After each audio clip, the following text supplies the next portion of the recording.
परमात्मा की प्राप्ति हो सकती है। और भागवत जी करती क्या है? इस मन को शुद्ध करती है। भागवत जी का मतलब है आत्मनिरीक्षण। और ये हमारा मन शुद्ध है क्या? मैं आपसे पूछती हूं, कोई जवाब भले ही ना दे, लेकिन जरा आत्मनिरीक्षण करके देखें, क्या हमारा मन शुद्ध है? हम किसी प्रकार भी परमात्मा की ओर जाने के लिए, उपस्थित होने के लिए योग्य है? हम में कितनी निम्नताएं हैं, कितनी सूक्ष्मताएं हैं, कितनी मलिनताएं हैं। हम कहीं से भी योग्य नहीं है परमात्मा के। लेकिन परमात्मा कहते हैं कि तुम जैसे भी हो, एक बार मेरी शरण में आकर तो देखो। मैं तुम्हें हर पापों से मुक्त कर दूंगा, मैं तुम्हारे सारे दोषों को माफ कर दूंगा। तुम एक बार मेरी सन्निधि में बैठकर तो देखो। लेकिन फिर भी कैसे अभागे हैं हम कि दुनिया के प्रत्येक कार्य में हम संलग्न रहते हैं, लेकिन बहुत कम हमें समय मिलता है कि हम भगवान की सन्निधि में बैठ पाएं। कोई भी कार्य हमसे नहीं छूटता। कहीं जाना हो, शीघ्रता हो, तो सारे कार्य हो जाते हैं। स्नान हो जाएगा, आप तैयार हो जाएंगे, आप नाश्ता कर लेंगे, आप भोजन कर लेंगे, सब हो जाएगा। लेकिन पूछेंगे पूजा हो गई? अरे नहीं, जल्दी जल्दी में थे इसलिए पूजा छूट गई। कुछ और नहीं छूटता, सबसे पहले पूजा छूटती है, भगवान का नाम छूटता है। क्यों? क्योंकि अभी हमारे मन में भगवान का नाम इस तरह बसा नहीं है। 84 लाख योनियां भोगने के बाद मनुष्य तन प्राप्त होता है।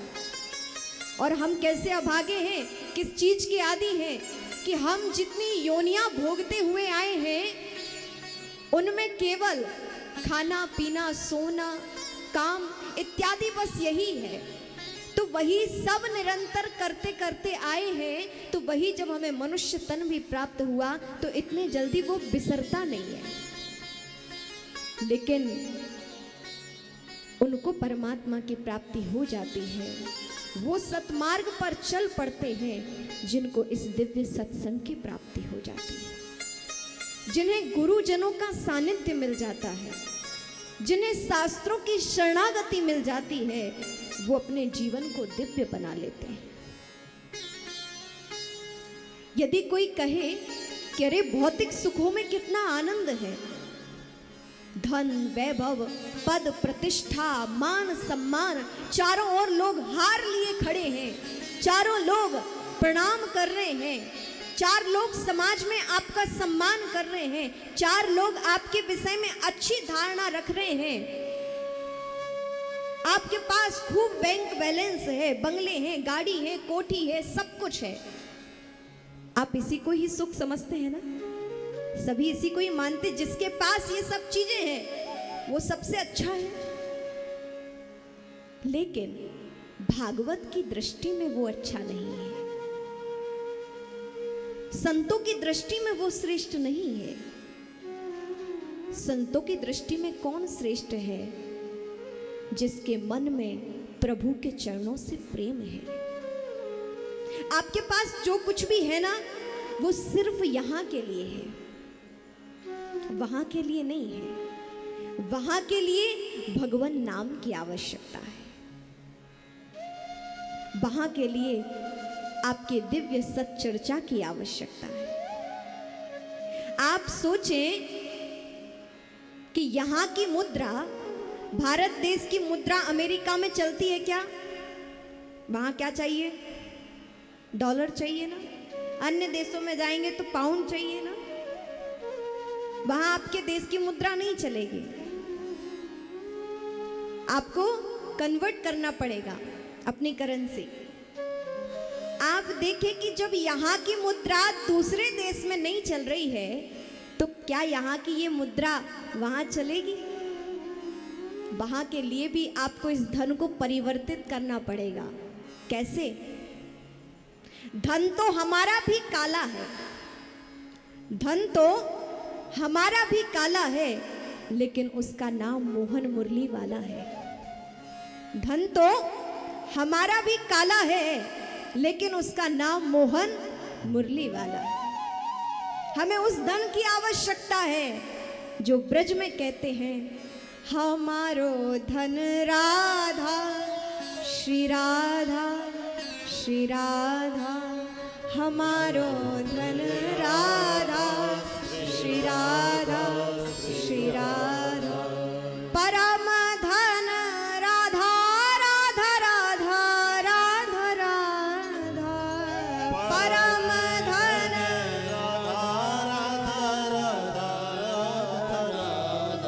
और जानते हैं ये धन यहाँ भी काम आएगा और वहां भी काम आएगा। इस धन से आप यहाँ भी सुखी रहेंगे, आनंदित रहेंगे, और इस धन से वहां तो आनंद है ही है। आप जरा सोचे, धर्म और धन में क्या अंतर है? धन और धर्म में क्या अंतर है? यदि किसी के पास धन हो और किसी के पास धर्म हो तो उसमें क्या अंतर है? कौन श्रेष्ठ है? आप स्वयं निर्णय करेंगे। जिसके पास धन होता है उसकी रक्षा स्वयं को करनी पड़ती है, कहीं कोई चुरा ना ले, कहीं इनकम टैक्स वाले ना आ जाएं, हाँ, बहुत सुरक्षा करनी पड़ती। तो आपको धन की रक्षा करनी पड़ती है और धर्म आपकी रक्षा करता है। धर्म आपकी रक्षा करता है। धन आपके पास आ जाए तो जरूरी नहीं कि आप सुखी हो जाओ।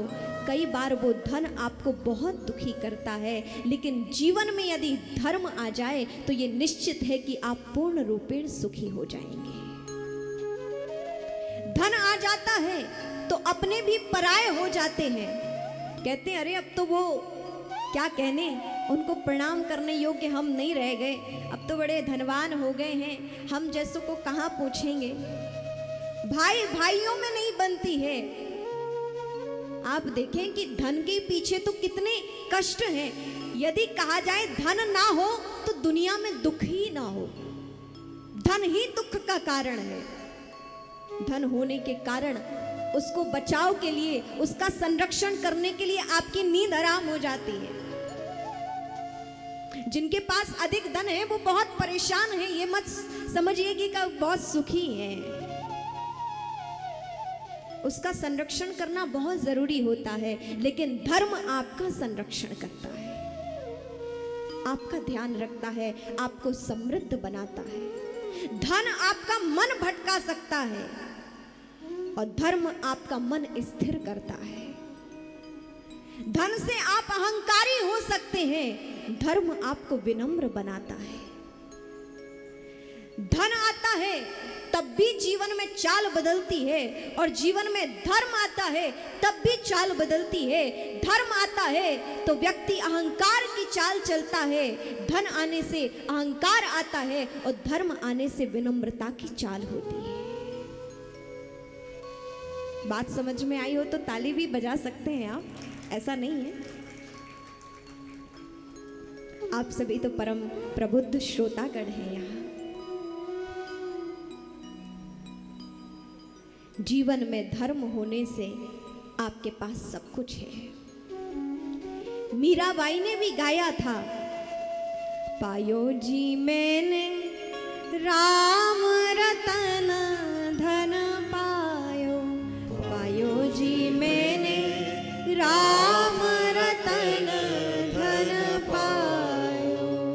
कैसा वो धन है?